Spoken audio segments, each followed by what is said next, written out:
Está com a palavra por até 15 minutos, deputado Gabriel Magno. Obrigado, presidente. Boa tarde. Boa tarde, general Penteado. Importante o seu depoimento aqui nessa CPI, a sua presença aqui também.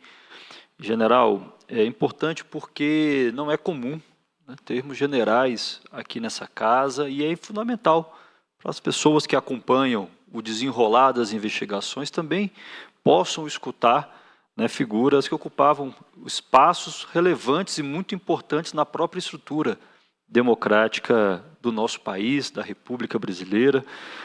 E eu quero, antes de iniciar meu questionamento ao senhor, general, voltar a trazer aqui um preâmbulo, que é muito importante, porque o senhor percebeu, obviamente, que aqui tem diferentes linhas de investigações.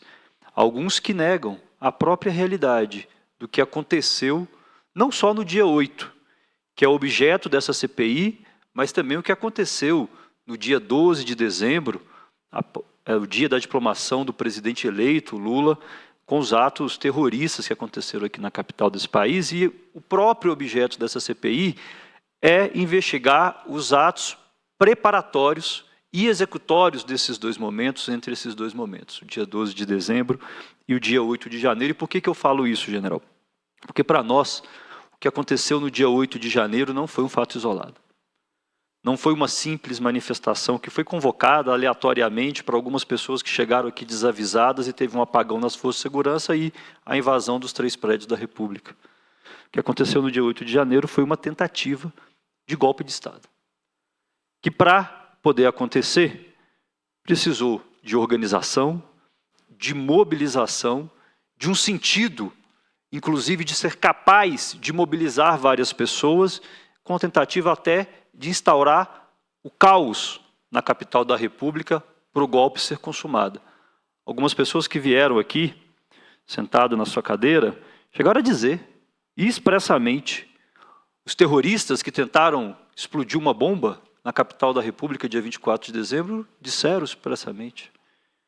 Parte dessas ações foram estimuladas pelas mentiras que eram contadas, inclusive institucionais, pelo Ministério da Defesa, pelo ex-presidente da República, de que as urnas não eram confiáveis, de que o sistema eleitoral brasileiro era para ser questionado, porque não era confiável, e que o resultado expresso a partir da vontade da maioria do povo brasileiro era manipulado. E por isso que essas pessoas também foram para a rua.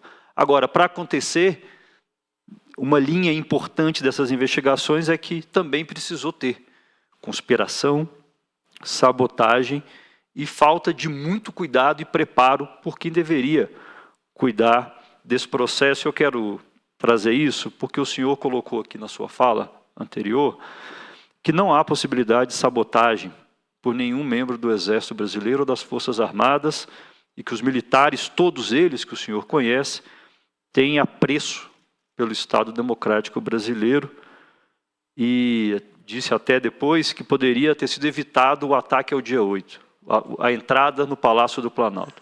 Eu digo, general Penteado, que de fato poderia ter sido evitado o dia 8, por diversas razões, por diversos erros, inclusive operacionais e da inteligência. Primeiro, por ter deixado e permitido que os golpistas entrassem na Praça dos Três Poderes. Imagino que o senhor não acompanhou alguma manifestação que permitisse, com aquele grau de violência e de incitação, que nem fosse chegar perto dos prédios da República, como chegaram no dia 8 de janeiro. Mas, infelizmente, general, infelizmente, e digo aqui, constato aqui, lamentando, não são todos os membros das Forças Armadas e do Exército Brasileiro com esse apreço pela democracia e pelo Estado brasileiro. Tivemos, inclusive, sentado nessa cadeira o ex-general Heleno, que zombou da democracia. Disse que não aconteceu um golpe de Estado em 64 e nem uma ditadura militar sangrenta que perseguiu, que torturou, que sequestrou, que assassinou brasileiros. Isso é zombar da democracia, isso é zombar do próprio Estado Democrático Brasileiro. Aliás, nós estamos às vésperas agora do 7 de setembro, que foi utilizado, inclusive, nos últimos 4 anos pelo ex-presidente da República, para tentar reescrever a história. Nós passamos os últimos 4 anos com as Forças Armadas Brasileiras comemorando o golpe de 64, ao invés de pedir desculpa para o povo brasileiro. Em 2014, inclusive, timidamente, com uma carta à Comissão da Verdade, chegou a reconhecer que teve ditadura, que teve tortura, que teve assassinato. Então, eu quero fazer esse preâmbulo, general, porque eu acho que esse debate é muito importante. Essa CPI ela contribui demais para o fortalecimento das instituições democráticas brasileiras. Porque, de fato, golpe não se faz atacando apenas os prédios da República. E não foi isso que aconteceu. O que aconteceu foi um processo estimulado pelo ex-presidente da República e pelo ex-ministro Heleno, que tentaram atacar o sistema eleitoral brasileiro e mobilizaram uma parcela da população para ir às ruas, para tentar impedir a posse do presidente eleito democraticamente e um caos social para justificar. Outro coronel do Exército, que sentou aqui também, Mauro Cid, tinha uma minuta de golpe no seu celular. Não encaminhou e fez coro com esse discurso criminoso de que as eleições não eram válidas e tinham sido fraudadas. Quero perguntar, general Penteado, o senhor colocou aqui uma questão, e foi importante, sobre o plano escudo, que foi ativado no dia 5 de janeiro, se eu não me engano. Essa é a versão do general G. Dias, que diz que o plano escudo estava ativado desde o dia 5 de janeiro. Correto? O plano escudo ele foi ativado possivelmente, porque não era ali da minha esfera de atribuição, mas entre o dia 5 e o dia 6. Dia 5 e dia 6 de janeiro. O general G. Dias chegou a dizer que ficou surpreso no dia 8, e inclusive ligou para o senhor, às 14 horas, vou abrir aspas para o general G. Dias. Por volta das 14 horas eu estava inquieto e preocupado, pois assistia pela TV as manifestações e elas não batiam com o clima de controle que me havia sido descrito. Decidi ligar para o celular do general Penteado, que me disse que estava tudo normal, tudo tranquilo, e que eu não precisava ir ao Palácio do Planalto. Permaneci inquieto e decidi, então, ir ao Palácio do Planalto. Eu queria, viu, general, com todo respeito, mas é importante saber, primeiro, confirmar se essa versão do general G. Dias é verdade. O senhor confirma essa ligação por volta das 14 horas, que o senhor respondeu ao general G. Dias que estava tudo tranquilo, tudo normal? Deputado, esse horário eu não me lembro se ele me ligou ou não, porque eu me lembro claramente hoje que às 14h50 eu recebi uma ligação do secretário de Segurança e Coordenação Presidencial. E vou lhe dizer, eu dificilmente diria que estava tudo normal, porque eu não tinha acesso às informações e não estava acompanhando. No entanto, é bom se ressaltar, já que o senhor está falando das 14 horas, que muito antes disso ele já tinha firmado a sua opinião sobre que nós iríamos ter problema, porque ele recebeu, desde muito antes, todos os alertas, que só ficamos sabendo posteriormente, da Agência Brasileira de Inteligência, nos quais, no dia 8 pela manhã, ele fala, e ele declara isso, com o diretor da agência, Saulo, que nós iríamos ter problema. E isso não é repassado. Então, a tentativa de se colocar que falou com A, com B ou com C, ela, de modo algum, desfaz aquilo que ele já tinha formado opinião. E isso se dá às 8h36 do dia 8 pela manhã. Às 8h37, tivéssemos recebido as informações, volto a repetir aqui para o senhor, a situação teria sido diferente. General, o senhor disse aqui que a tarefa da Secretaria Executiva é facilitar o trabalho do ministro. Uma das tarefas da Secretaria Executiva. Eu me pergunto porque me parece que, no caso específico do dia 8, também teve uma grande passividade. Porque no dia 1º, o senhor afirmou na sua declaração inicial que foi exitosa e partiu de uma série de ações da própria Secretaria Executiva. No dia 8, quando deu tudo errado, me parece que tem uma passividade enorme, de vários que vieram aqui, inclusive, e que tem um problema com a própria inteligência brasileira.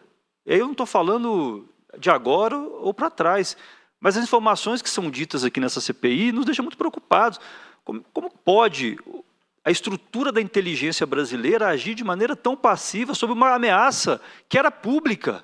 Porque o dia 8 foi convocado, pelo menos publicamente nós ficamos sabendo, com mensagens na internet, notícias de jornal, no dia 4 de janeiro. E aí uma estrutura que me parece de uma grande passividade. Se a tarefa da Secretaria Executiva de facilitar e permitir o trabalho do Ministério, o senhor não concorda? Eu queria tentar entender por que para esse caso especificamente teve tanta passividade para não agir, por exemplo, às 8 horas da manhã, como o senhor disse, e mobilizar as forças necessárias para evitar o que aconteceu logo horas depois. O senhor não tinha permissão para fazer isso? Ou para questionar o próprio ministro? A avaliação que nós temos hoje de manhã é que não está tranquilo, não está tudo ok, não está tudo normal, é preciso agir. Deputado, volto a reafirmar aqui, já mostrei no organograma, a Agência Brasileira de Inteligência é ligada diretamente ao ministro, o senhor falou de facilitar, e é bom que se esclareça também, nós temos 2 tipos aqui, uma coisa é evento e outra é manifestação. E isso aí não é atribuição da Secretaria Executiva acompanhar, não é atribuição. As informações, nós temos, vou repetir, o censor, o decisor e o atuador. Nós só, a partir de uma decisão, vamos mexer no atuador. Então, eu tenho um sensor, e esse sensor funcionou, emitiu, segundo está aí até na imprensa, diversos alertas, e foi falado, foi mostrado, hoje já se sabe que esses alertas eles foram se graduando para cima, numa gradação, para cima, até chegar esse horário que o senhor colocou aí das 8h36. Essa informação, ela teria que ter fluído para os atuadores. Se aqui nós estamos verificando, houve uma quebra nesse fluxo que deveria ter chegado. E não há aqui, da parte da Secretaria Executiva, nenhuma passividade, e nunca haverá. Por quê? Porque ela recebe a informação. Nós consumimos aquilo que chega a quem de direito. A partir daí, quem de direito faz fluir essa informação. E é assim que nós funcionamos. Ok, obrigado, general. Eu vou fazer 4 questões. Eu vou fazer de sequência, se me permite, general, porque meu tempo já está quase esgotando.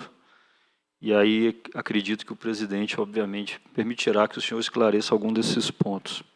Primeiro, o senhor disse sobre a questão de problemas de fluxo de informação. Nesse processo do dia 8 especificamente. Pergunto, também teve, e é correto afirmar, um problema de fluxo de comunicação com o próprio governo do Distrito Federal, já que o senhor aqui, também o general G. Dias, disseram que o GSI não foi convidado para a reunião do dia 6, e seria fundamental a participação do GSI nessa reunião do dia 6, até porque no PAI, protocolo elaborado a partir disso, não tinha análise de risco do dia 8, que o GSI, inclusive, afirmou que tinha lá o código laranja, mas no PAI, feito pela Secretaria de Segurança Pública, não apresentava. O senhor não acha que também esse problema de fluxo de informação e comunicação também não se deu com a Secretaria de Segurança Pública? Minha segunda questão, general, o senhor participou da reunião do presidente Jair Bolsonaro com os embaixadores, que tratou, inclusive, de um processo de desacreditar o sistema eleitoral e as urnas eletrônicas brasileiras? As informações é que o GSI organizou essa reunião, o Heleno. Queria saber se o senhor participou, qual foi o conteúdo dessa reunião. O senhor disse aqui também que o aplicativo Radar da ABIN foi descontinuado em outubro, coincidentemente no mês da eleição, e que o grupo do WhatsApp da inteligência, o Petit Comitê, foi desativado no final de dezembro. Quem desativou o aplicativo e quem desativou e desmobilizou esse grupo de inteligência? Por fim, gostaria de saber, general, se não era debate do GSI a questão dos acampamentos e qual que era a relação que o senhor na Secretaria Executiva e o ex-ministro Heleno tinham sobre o acampamento, porque nós estamos dizendo, de novo, repito, e volto ao início, para nós o que aconteceu no dia 8 de janeiro foi a tentativa de golpe de Estado, e teve um embrionário nos acampamentos em frente aos quartéis generais, e encerro perguntando se o senhor confia no sistema eleitoral brasileiro e nas urnas eletrônicas. Obrigado, presidente. O senhor está com a palavra para responder, general Penteado. O deputado se aproveitou ali e deu uma saraivada de perguntas, né, deputado? O seu tempo é grande, o meu que é curto aqui. Mas eu vou dizer, o fluxo de informações, eu acho que vai fazer parte... O senhor terá o tempo que o senhor achar necessário para responder. Muito obrigado, presidente. Fluxo de informações. Deputado, esse é o caso de lições aprendidas. Nós vamos ter que trabalhar, os senhores estão trabalhando, eu estou me incluindo aqui, mas eu não faço mais parte, mas os senhores com certeza vão trabalhar para que isso não aconteça novamente. Esse fluxo ele tem que fluir, todas as entidades, agências e órgãos previstos têm que comparecer. Tenho certeza que vão fazer isso. Em resposta à participação dos embaixadores, não participei. Com relação aos acampamentos, isso não era matéria e atribuição do Gabinete de Segurança Institucional a fazer aí qualquer tipo de análise ou influenciar ou alguma coisa. Esse acompanhamento se dava devidamente por quem de direito isso daí. E o sistema eleitoral, que o senhor disse, ele é o aplicado no Brasil e é o que nós temos e nós temos que confiar. Gostaria de reafirmar aqui, deputado, o senhor falou dessas duas hipóteses, que os senhores aqui, juntamente com a CPMI, cheguem a essas conclusões, tá bem? Está vindo um som estranho aí que eu não sei de onde é. Quero pedir para acessar esse som para que o general Penteado possa concluir. Não sei que som é esse que está vazando aqui. Resolveu ver? O senhor está com a palavra para... Não, eu já concluí. Depois da saraivada de perguntas que o deputado fez, eu não sei se devolvi a saraivada de respostas que o senhor esperava, deputado. Eu não sei. Esse era um módulo da Agência Brasileira de Inteligência e o aplicativo Radar, por questões internas lá, eles ativaram. E aí o mês, o senhor falou, eu não posso afirmar, acho que foi setembro ou outubro, deputado. Então, para que fique bem claro aqui que eu também não... Tá bem? Eu quero, antes de... Essa sessão está sendo bem concorrida, tenho